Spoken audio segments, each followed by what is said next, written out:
Happy Sunday. So today Mom and I are going to attempt, last time our attempt was very successful, to recreate another one of Tom Gull's creations because I can't cook. This one is relatively, I think, completely keto. And so why not, right? As I continue to hone my cooking skills by creating meals and learning how to cook, you guys get to be part of the process. So you get to watch all of the highs, the lows, the hilarity, and maybe if there are any, and then if I choose to show you, mishaps. I came out of last time's acorn squash with all my fingers, with some delicious squash, so delicious that I ended up making some and bringing it to my father as well. So we'll see how today goes. Today we're going to make a chicken breast stuffed with brie and sun-dried tomatoes. I will include the link to Tom's YouTube in the video so you can actually see it being made correctly without all of the things. So stay tuned. It'll be tons of fun. I promise. Okay, so in his recipe, Tom used sun-dried tomatoes and one of my favorite happy, comfy foods, Boursin cheese, and the garlic and fine herb one, because really, is there any other Boursin that even comes close? No, this is the best one, in my opinion, but I feel like you're probably gonna have the same opinion. So what he did was, because he had several chicken breasts, was cut the Boursin into basically quarters, because it comes in a roundy thing. See, looks like that, and like that. Cut them into, I think, quarters. That's what I got out of it. And yes, I'm going to save the wrapper to lick it later because Boursin, this part even, it's like the top of the pudding. Yeah, you gotta save it. Boom. Oh my God. I'm like ready to eat right now because this is so good, and it's only 1:30. Look at that, that's so mine. And I'm gonna cut it again. And I think because we have two very, very ridiculously huge chicken breasts to work with, that this is going to be more than enough Boursin. However, I do still need to slice up some more sun-dried tomatoes, so I'm going to wipe this knife here rather than licking it and grossing all of you out, because that would just be wrong.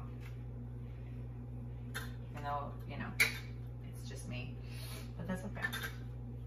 New knife, sun-dried tomato. I've cut up a few already, but I have a feeling that I'm going to need more.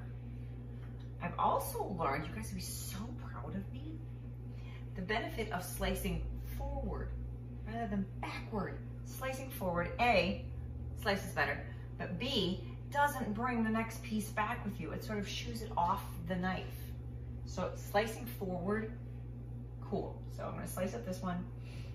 I'm leaving these. You guys are gonna actually watch me learn. Isn't that exciting? But we get to eat. But then you can go to Tom's video and learn how to recreate this at your house. I know. So anyway, Boursin is cut into 4 pieces, and I think I just flung some sun-dried tomato across the room. I think I still have to cut up some more sun-dried tomatoes because this isn't enough. Chicken, I'm leaving for Mom, because raw chicken just totally grosses me out.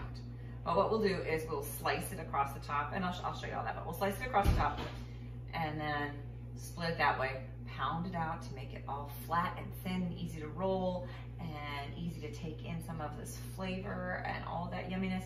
We'll roll it up, we'll tie it up in the oven. Okay? All right.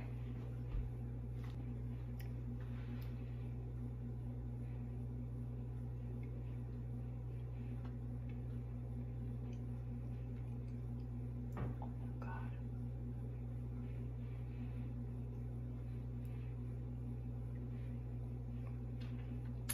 I would look it right off the knife if I wouldn't potentially slice my tongue off. Oh my God.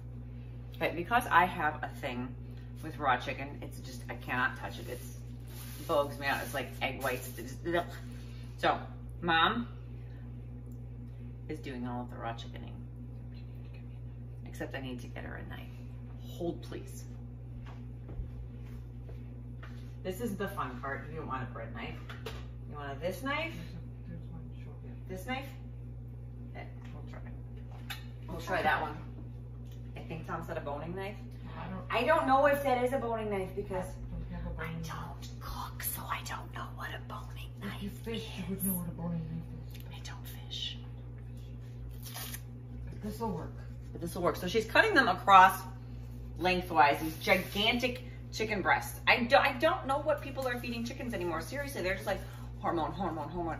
When these poor chickens are walking around really in need of reductions because those poor chicken spines, they've got to be like, ah.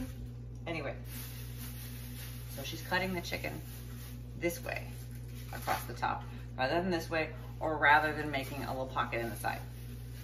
And so we're going to take these 2 gigantic chicken breasts and turn them into 4 of these yummy little things.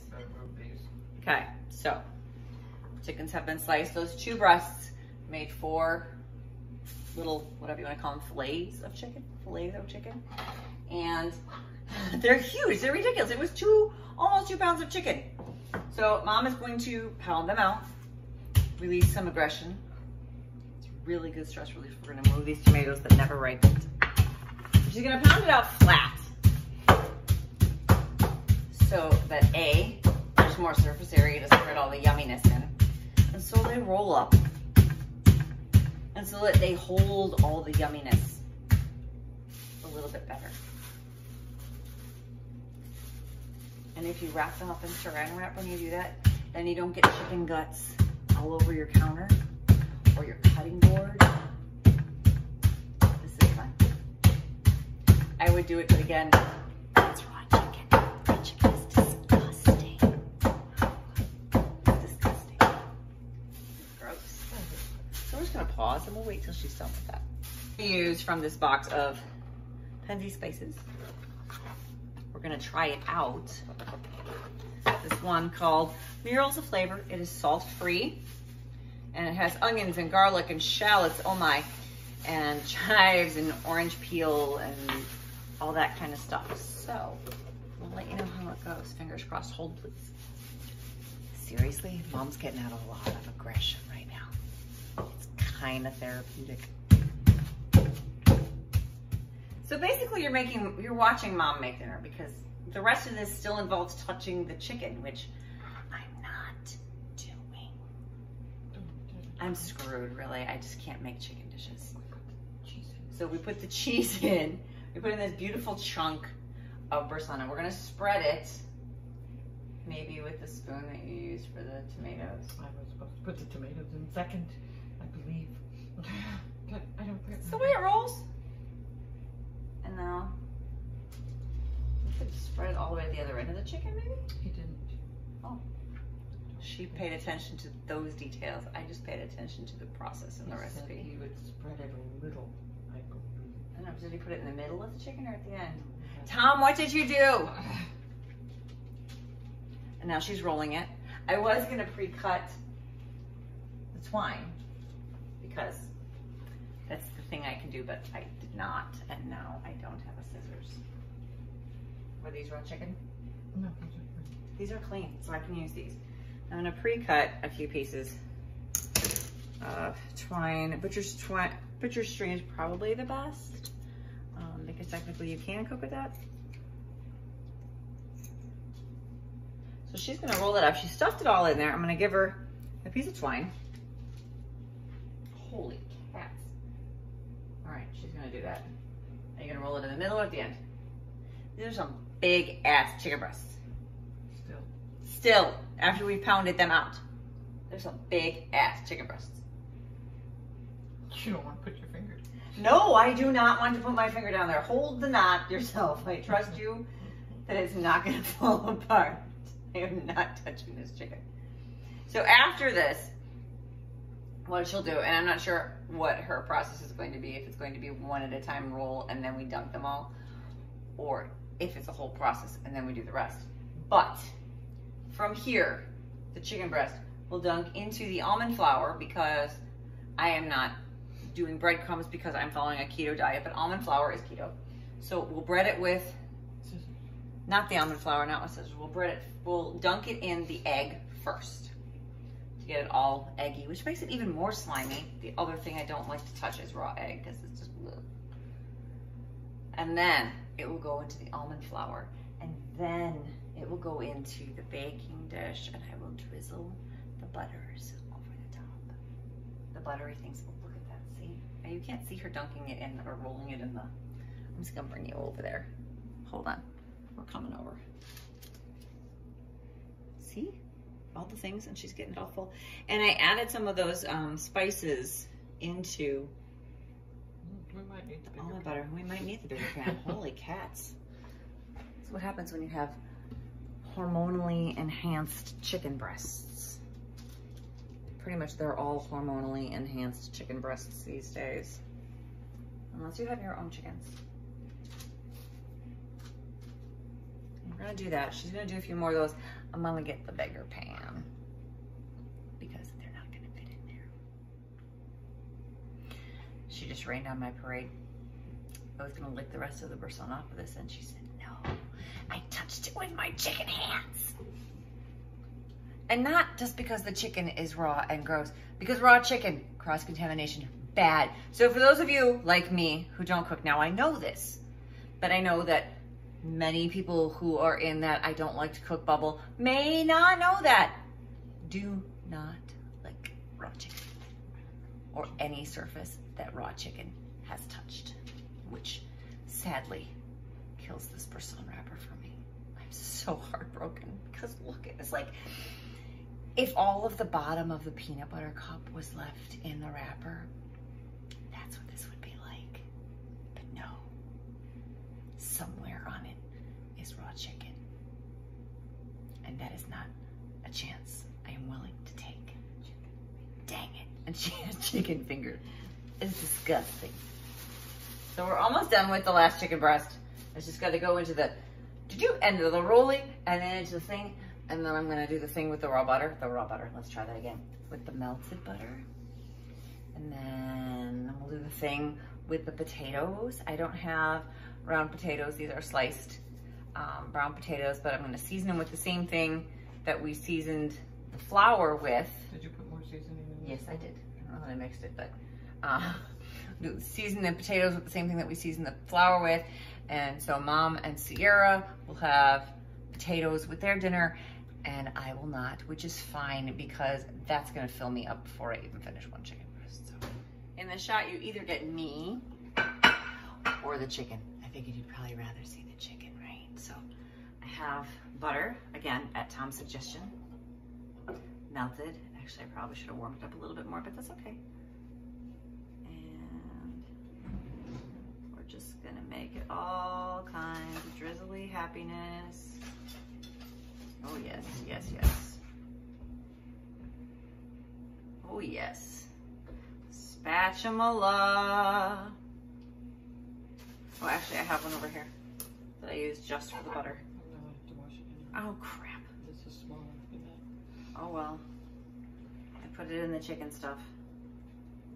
So all the buttery goodness.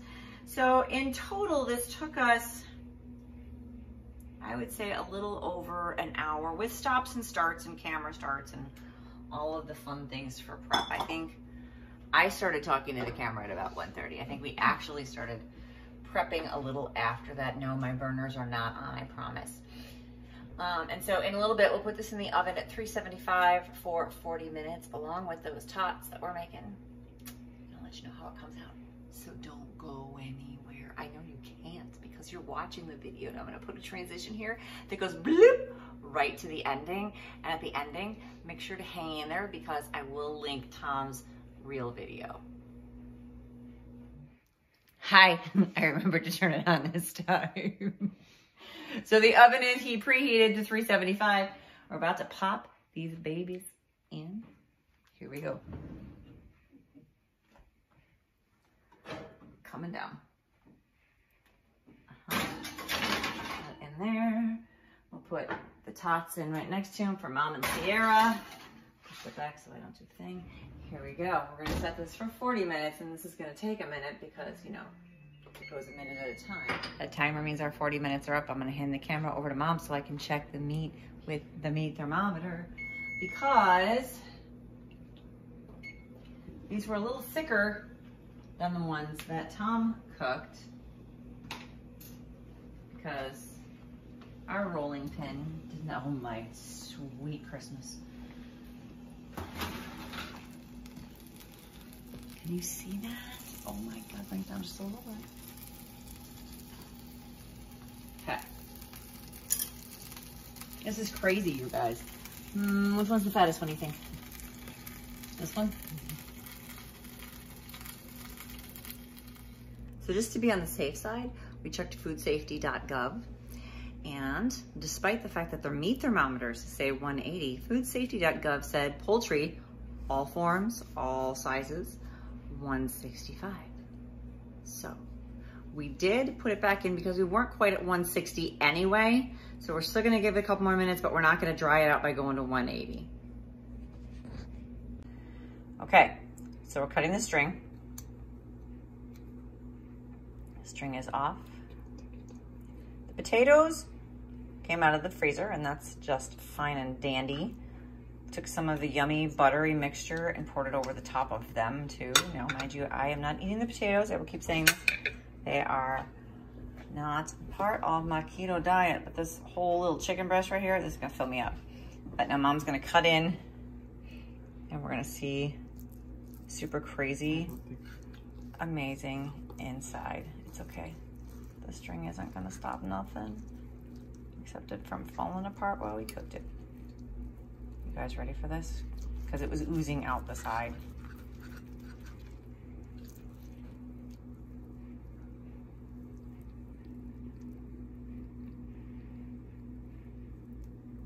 Oh my word.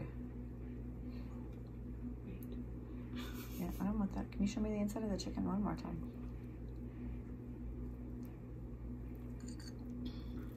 You see that, you guys? Oh my. That is sun-dried tomatoes. That is Boursin. I would taste test this, but it's still steaming. You can see that. It will burn my face off, so hold please. It's the moment of truth. Okay. Plates. I cannot cut and be at the same level as the camera at the same time.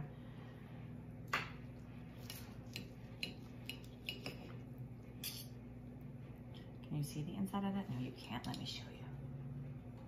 Steaming deliciousness. I'm gonna try a bite, and it's gonna have all the yummies. That one's the easiest, but it doesn't have the yummies all together. This one does. So you can watch as I burn my face off. Ready?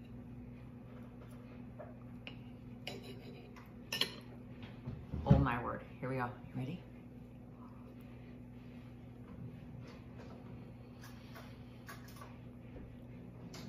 There aren't enough words. There truly are not enough words. Make this. Tom's link is below. Follow that. I'm also going to put it in the comment or the description section. Go make this. Let me know what you did to it, how you adapted it. And we'll see you soon with another one. Oh my God.